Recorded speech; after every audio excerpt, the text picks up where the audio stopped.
Perkembangan AI saat ini mengubah dunia kerja dengan kecepatan yang belum pernah terjadi sebelumnya dalam sejarah modern. Kalau kita melihat ke belakang, setiap era punya momennya sendiri. Awal tahun 1900-an, otomatisasi pabrik mulai menggantikan ribuan pengrajin dan pekerja kecil. Lalu di pertengahan abad ke-20, kehadiran mesin ATM mengubah wajah industri perbankan, mengurangi peran tradisional para teller. Masuk awal tahun 2000-an, ledakan e-commerce dan internet membuat banyak toko retail gulung tikar. Bahkan raksasa seperti Blockbuster ikut tersapu dalam gelombang perubahan. Namun perubahan besar itu biasanya butuh waktu puluhan tahun untuk terasa. Hari ini, semua bergerak jauh lebih cepat. Baru memasuki awal tahun 2025, Meta, salah satu perusahaan teknologi terbesar di dunia, telah memutuskan merumahkan sekitar 5% dari total karyawannya, setara dengan 3.600 orang. Yang menariknya, gelombang PHK ini langsung disusul dengan pengumuman Meta membuka rekrutmen baru untuk posisi yang berfokus pada pengembangan AI dan machine learning. Menurut laporan dari Forbes, banyak mantan karyawan merasa bahwa keputusan ini lebih berkaitan dengan perubahan strategi, bukan semata-mata soal kinerja. If you could take Microsoft into any new industry or direction today, where would you go and why? You know, right now, there's so much opportunity with what's available with AI. It's hard to say, and I pushed Satya on this a few times. I call it drilling new oil wells and looking for more oil.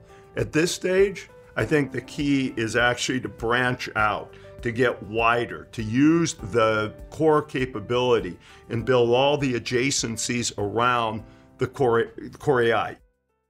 Meta dan banyak perusahaan besar lainnya kini jelas menunjukkan arah yang baru. Lebih memprioritaskan efisiensi melalui teknologi AI daripada mempertahankan tenaga kerja manusia. Memang situasi ini bisa terasa mengkhawatirkan, tapi seperti yang ditunjukkan oleh data dari World Economic Forum, perubahan besar ini membawa dua sisi, seperti dua mata koin.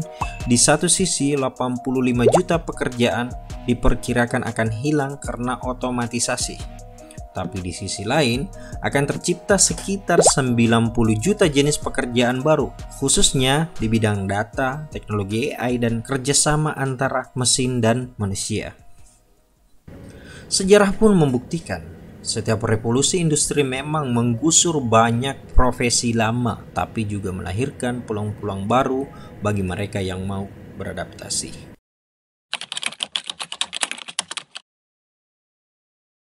Dulu, AI cuman bisa ngelakuin hal-hal yang spesifik.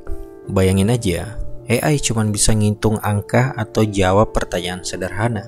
Tapi sekarang, perkembangannya luar biasa cepat. AI nggak cuma bisa bantu ngerjain tugas. AI sekarang bisa bikin artikel, desain, bahkan ngobrol seperti manusia. Everybody, this is Sophia. Sophia, if you could, please wake up and say hello to everybody. Oh, good afternoon. My name is Sophia, and I am the latest and greatest robot from Hanson Robotics. Thank you for having me here and at the Future Investment Initiative.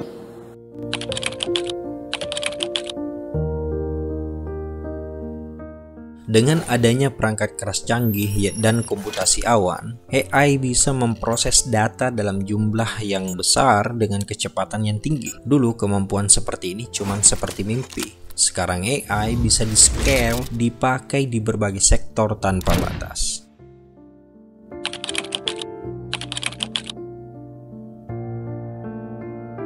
Teknik-teknik seperti deep learning dan jaringan saraf tiruan semakin canggih. Ini membuat AI bisa melakukan tugas-tugas yang sebelumnya hanya bisa dikerjakan oleh manusia. Misalnya pemahaman bahasa alami, mengenali gambar, atau mengambil keputusan berbasis data yang sangat kompleks. AI makin bisa berpikir dan belajar sendiri.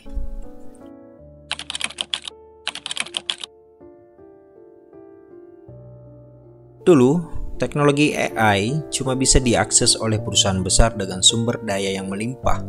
Sekarang, semua orang bisa pakai. Dengan adanya platform open source dan solusi berbasis cloud, alat AI jadi lebih murah dan terjangkau. Ini membuka kesempatan bagi semua jenis bisnis, gak peduli besar atau kecil, untuk pakai teknologi AI dan menggantikan pekerjaan-pekerjaan yang manual.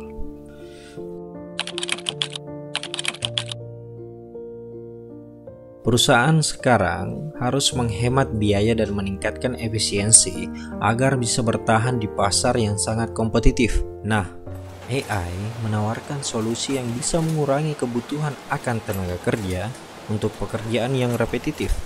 Dengan AI, pekerjaan yang tadinya memakan waktu dan tenaga bisa dilakukan lebih cepat, lebih murah, dan lebih efisien.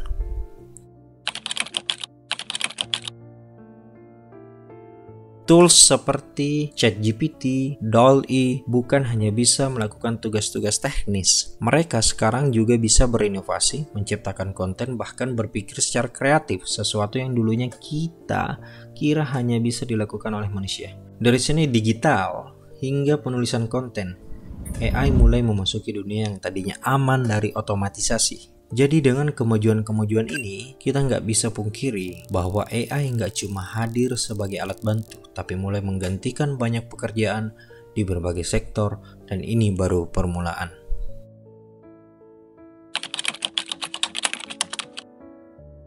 Seperti yang dibahas pada awal, AI berkembang lebih cepat dibandingkan generasi sebelumnya.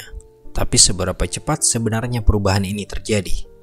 Ketika kita melihat ke Amerika Serikat, laporan McKinsey memperkirakan pada tahun 2030 sekitar 30% pekerjaan di Amerika Serikat bisa diotomatisasi. Sementara itu, Goldman Sachs memperkirakan bahwa hingga 50% pekerjaan bisa sepenuhnya diambil alih oleh AI pada tahun 2045, terutama karena kemajuan AI generatif dan robotika. Yang lebih mengejutkan, Goldman juga pernah menyatakan bahwa sekitar 300 juta pekerjaan di seluruh dunia bisa hilang karena adanya otomatisasi, setara dengan 25% tenaga kerja global. Jamie Dimon, CEO JP Morgan, dalam surat tahunannya kepada pemegang saham juga memperkirakan bahwa dalam 15 tahun ke depan, sebagian besar tugas-tugas berulang akan dikuasai oleh AI. Ray Dalio bahkan memperingatkan tentang great deleveraging, di mana produktivitas meningkat drastis, tetapi banyak pekerja yang kehilangan pekerjaan lebih cepat dibandingkan dengan pencipta lapangan kerja baru. Ia memperkirakan ini bisa terjadi dalam 2 dekade ke depan. Lalu pekerjaan apa saja yang paling duluan tersentuh oleh AI? Pekerjaan seperti data entry, scheduling, ataupun customer service. Mungkin ini adalah pekerjaan yang pertama akan tergerus. Sebuah studi dari Institute for Public Policy Research tahun 2024 menemukan bahwa 60% tugas administratif bisa diotomatisasi. Bahkan perusahaan seperti BlackRock sudah menggunakan AI untuk memotong biaya back office mereka. Akuntansi dasar dan analisis data tidak terlepas dari ancaman ini juga. Laporan dari Bloomberg menyebutkan bahwa alat seperti Bloomberg Terminal sekarang bisa menghitung dan menganalisis data jauh lebih cepat dibandingkan dengan manusia. JP Morgan bahkan memperkirakan sekitar 20% peran analisis mereka akan tergantikan oleh AI sebelum 2030. Paralegal, drafting kontrak, riset hukum pun tidak lepas dari ancaman AI ini.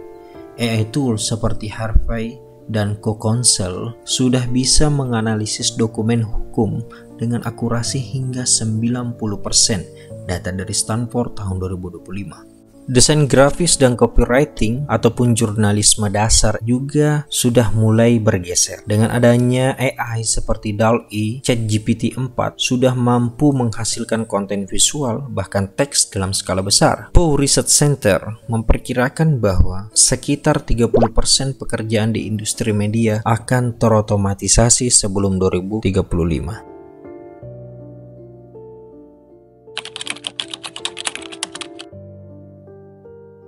Bagaimana cara kita tetap bertahan, bahkan berkembang di dunia yang dipenuhi dengan kecerdasan buatan? Jawabannya hanya ada satu, skill. AI memang hebat dalam memproses data, tapi ketika harus mengambil keputusan dalam situasi kompleks penuh ketidakpastian atau butuh pertimbangan moral, manusia tetap lebih unggul. Sebuah artikel di Forbes menekankan bahwa berpikir kritis adalah salah satu skill yang AI tidak bisa replikasi, karena dunia nyata jarang sekali menghadirkan masalah yang hitam dan putih saja. Seringkali kita harus menganalisis informasi yang bertentangan, mempertimbangkan dampak jangka panjang, dan membuat keputusan terbaik, bukan keputusan tercepat, dengan mempertimbangkan hal-hal yang berhubungan dengan jiwa manusia, yaitu moral. AI memang menghasilkan desain, lagu, bahkan membuat lukisan. Tapi kreativitas sejati, ide-ide orisinal, terobosan besar, inovasi yang belum pernah terpikirkan sebelumnya, itu datang dari manusia. Di tengah maraknya konten AI, cerita yang benar-benar menyentuh emosi dan seni tingkat tinggi akan tetap menjadi karya manusia. Di masa depan, menggabungkan kreativitas dengan teknologi akan jadi kekuatan yang super.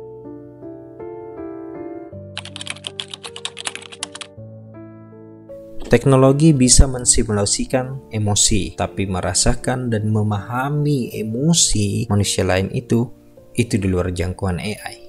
Kenapa?